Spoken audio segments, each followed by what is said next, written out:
Welcome back to live Bihar. चलिए देखते हैं आज की 20 बड़ी खबरें। साथ ही डेली खबरों से अपडेट रहने के लिए हमारे चैनल को सब्सक्राइब करें और वीडियो को लाइक करें। और आप किस जिले से देख रहे हैं हमारे कमेंट बॉक्स में कमेंट करके जरूर बताएं।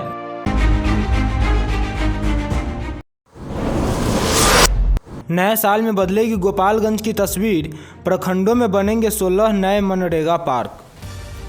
बिहार में इस साल के अंत में कुछ स्थानों पर पार्क बनाए जाने की योजना तैयार की गई है। इस कार्य में मनरेगा का सहयोग प्रशासन के स्तर पर लिया जाएगा। प्रशासनिक तैयारियों पर नज़र डालें तो सभी प्रखंड मुख्यालयों में वर्ष 2024 में पार्क बनाने का कार्य पूर्ण कर लिया जाएगा। इसके अलावा सभी अमृत सरोवरों के आसपास के इलाकों को पार्क के रूप में विकसित किए जाने की योजना है। बिहार में जातीय बेरियों को तोड़ इंटरकास्ट मैरिज कर रहे बिहार के युवा, जिसमें सरकार दे रही 1 लाख रुपए। बिहार में युवा पीढ़ी जातीय बेरियों को तोड़कर विवाह में यकीन कर रहे हैं। इसके लिए सरकार भी युवक युवतियों को आर्थिक मदद कर रही है। वहीं मुख्यमंत्री अंतर्जातीय विवाह योजना और मुख्यमंत्री निःशक्तजन विवाह योजना के तहत लाभार्थियों को 1-1 लाख रुपए की प्रोत्साहन राशि दी जा रही है। वहीं वित्तीय वर्ष 2023 से लेकर 2024 तक में अब तक 10 एवं 15 लाभार्थियों को योजना का लाभ मिला है। 11 करोड़ का प्लांट पड़ा बेकार, जिसमें हर माह 8 लाख का ऑक्सीजन खरीद रहा अस्पताल। वहीं कोरोना मरीज बढ़ते ही बिगड़ सकती है व्यवस्था। बिहार के भागलपुर में जवाहरलाल नेहरू चिकित्सा महाविद्यालय अस्पताल में भर्ती होने वाले मरीजों के लिए 11 करोड़ की लागत से अत्याधुनिक ऑक्सीजन प्लांट लगाया गया, पर रख रखाव के अभाव में 2000 LPM क्षमता वाला प्लांट बेकार पड़ा हुआ है। स्थिति यह कि खुद का प्लांट होने के बाद भी अस्पताल को हर माह तकरीबन 8 से 9 लाख रुपए का ऑक्सीजन दूसरे से खरीदना पड़ रहा है। वहीं 8 माह से यह स्थिति बनी हुई है। बताया गया है कि एजेंसी से लेकर मुख्यालय तक को दर्जनों बार पत्र लिखा गया, पर कोई सुनवाई नहीं हुई। वहीं अब तो बिजली विभाग भी प्लांट के साथ सौतेला व्यवहार करने लगा है। ऐसे में अगर पटना के बाद भागलपुर में भी कोरोना का प्रसार हुआ तो बड़ी समस्या खड़ी हो जाएगी। नए साल पर जश्न की थी तैयारी, जिसमें तारापुर पुलिस ने फेरा पानी। बिहार के मुंगेर में 9 वर्ष में जश्न मनाने को लेकर शराब तस्कर तरह तरह के हथकंडे अपना रहे हैं। वहीं अवैध रूप से शराब की तस्करी कर स्टॉक कर रहे हैं, जिसमें पुलिस भी तस्करों को पकड़ने के लिए हर तरह का हथकंडा अपना रही है। इस क्रम में गुरुवार की रात तारापुर पुलिस ने बिहमा गांव से 13.5 लीटर अंग्रेजी शराब बरामद की, जिसमें पुलिस को देकर तस्कर फरार हो गया। चिराग पासवान ने इस्तीफे पर दिया रिएक्शन, बता दें नीतीश कुमार की परेशानी।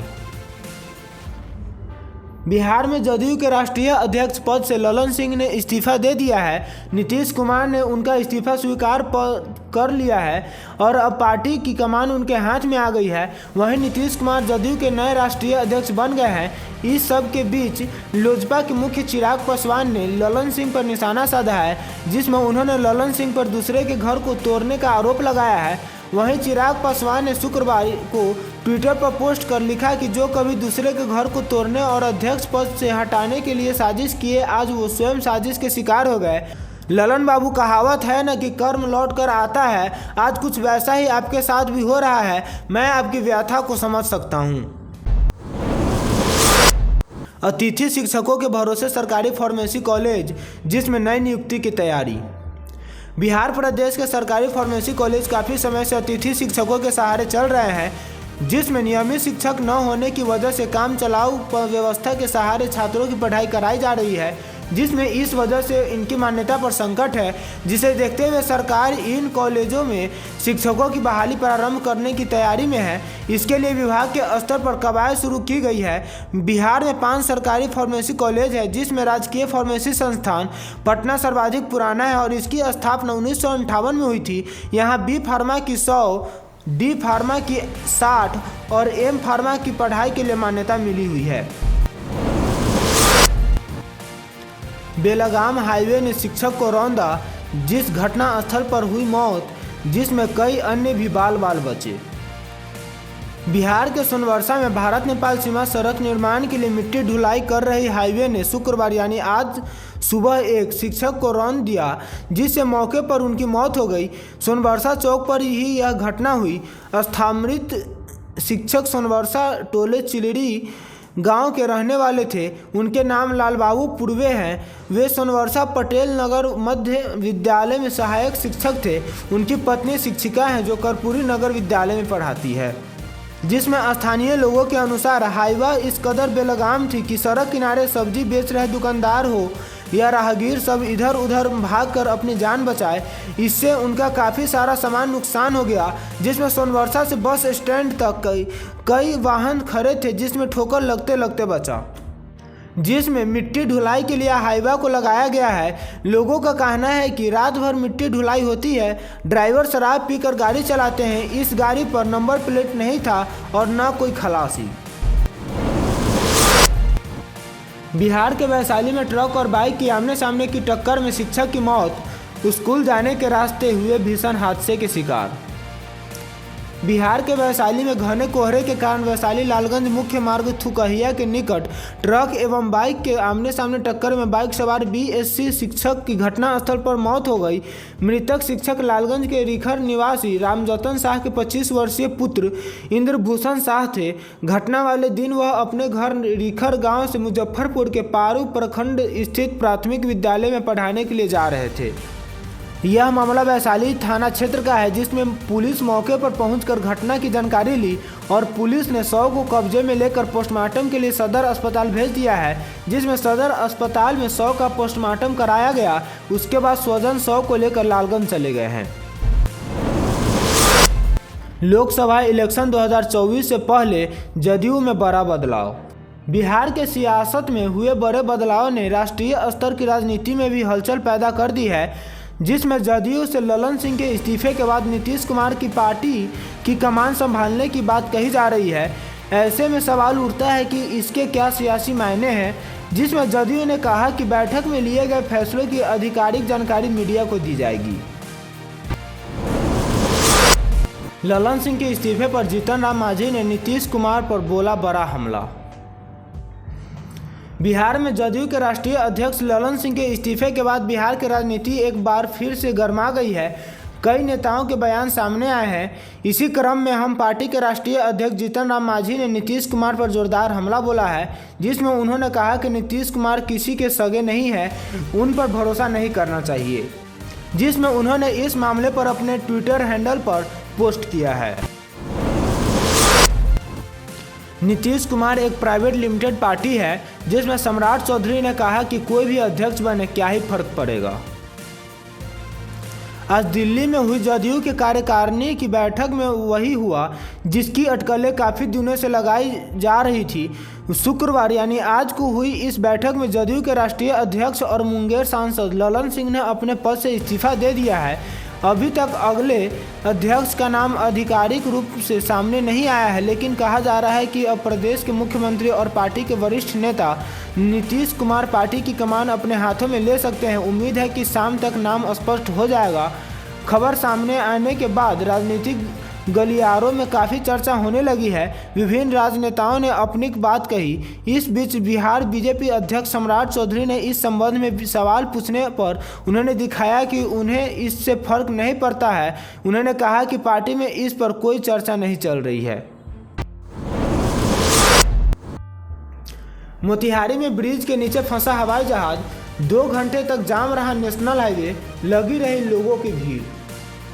बिहार के पूर्वी चंपारण जिला मुख्यालय मोतिहारी में बीच सड़क पर घंटों तक एक हवाई जहाज फंसा रहा। नेशनल हाईवे स्थित पिपरा कोठी चौक करीब 2 घंटे तक अफरा तफरी रही। एक हवाई जहाज के पिपरा कोठी ओवरब्रिज में फंसने की खबर सुनकर सैकड़ों की संख्या में लोग मौके पर जमा हो गए।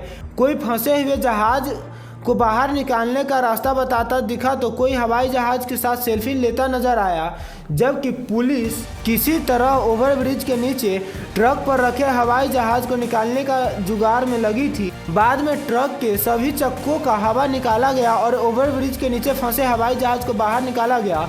पुल से प्लेन की निकाले जाने के बाद वहां मौजूद पुलिस ने राहत की सांस ली।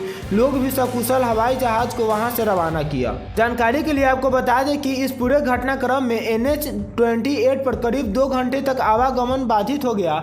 वाहनों की लंबी कतार लग गई। शराबियों को पकड़ने गई पुलिस टीम पर हमला, जिसमें कई पुलिसकर्मी जख्मी, वहीं पुलिस वाहन भी क्षतिग्रस्त। बिहार की राजधानी पटना में परसा बाजार थाना अध्यक्ष रानी कुमारी को गुप्त सूचना मिली थी कि कुर्थौल बाजार में गुप्त रूप से अवैध शराब बेचा जा रहा है। इस सूचना पर थाना अध्यक्ष दल बल के साथ कुर्थौल में छापेमारी करने पहुंची तो पाया कि सड़क किनारे एक झोपड़ी में अवैध शराब बेचा जा रहा है।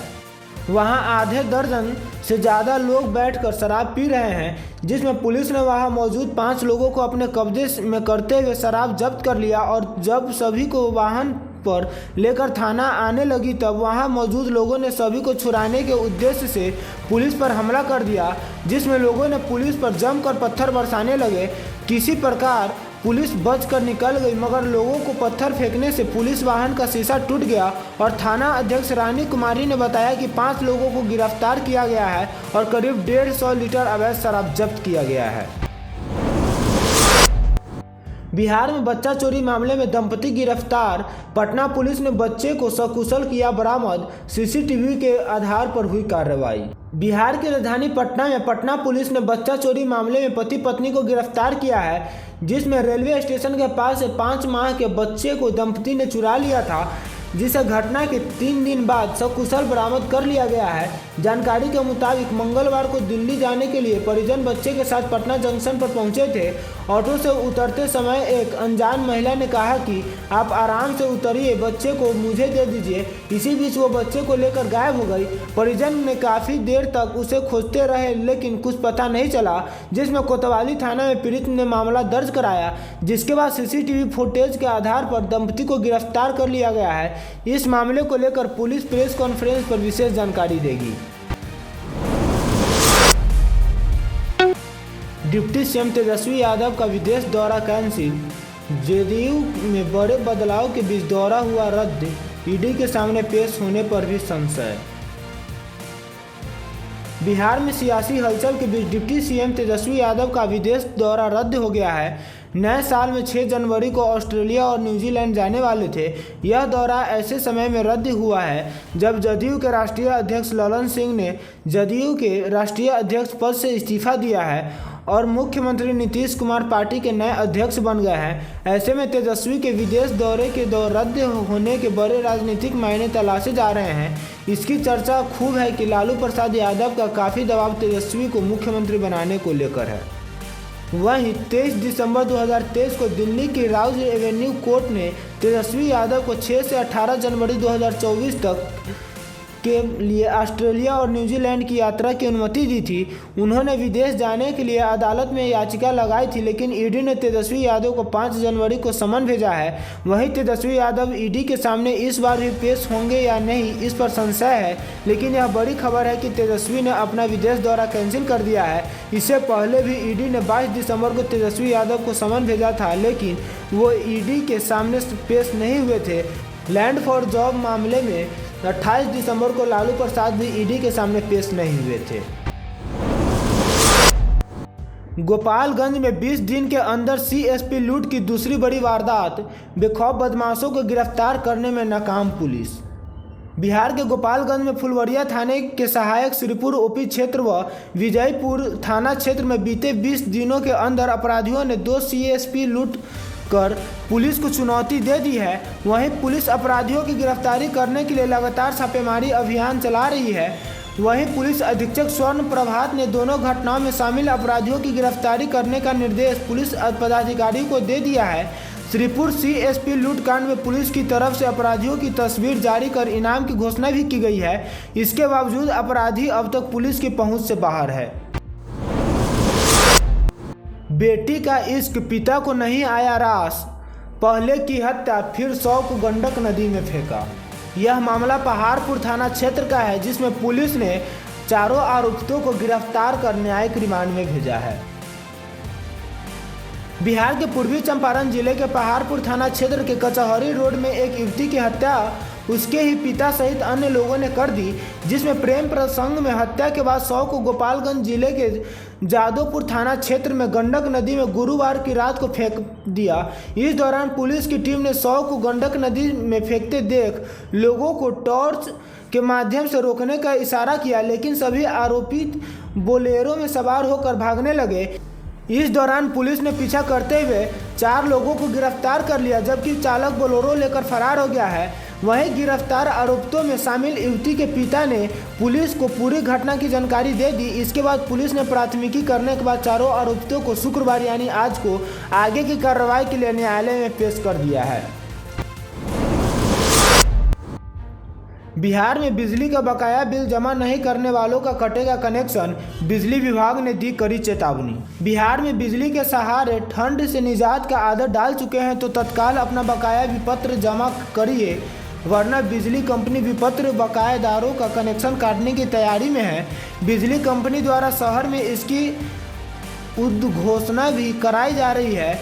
सहायक अभियंता राकेश कुमार दुबे का कहना है कि अब तक 250 लोगों का कनेक्शन बिजली विपत्र नहीं जमा करने के चलते हो चुका है। कुछ महत्वपूर्ण लोगों को तत्काल बिजली पत्र जमा करने का नोटिस थमा दिया गया है। अगर दिसंबर के अंत तक बिजली विपत्र का बकाया जमा नहीं हुआ तो जनवरी के प्रथम सप्ताह में बकायादारों का बिजली कनेक्शन काट दिया जाएगा, जिसमें उन्होंने बताया है कि टाउन जेई मनीष कुमार लगातार बिजली विपत्र बकायादारों को नोटिस थमाकर आगाह रहे हैं। यूपी पुलिस में सब इंस्पेक्टर सहित 921 पदों पर वैकेंसी, 28 साल एज लिमिट, सैलरी 1 लाख से ज़्यादा।